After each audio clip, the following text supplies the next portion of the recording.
Здравейте, аз се казвам Гинка Михайлова, на 49 години съм. Правихме циркониеви коронки на горни зъба 6 при доктор Синей в клиника Ситидент, град Пазарджик.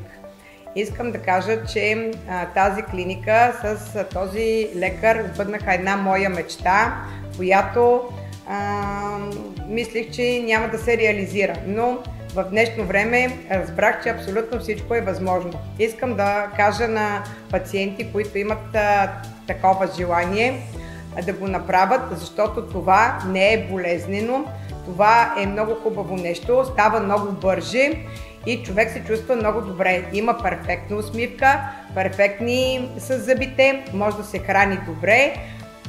Препоръчвам клиниката на всеки един, който има някакви въпроси, да се обърне към нея. Доктор Синей просто е един невероятен човек.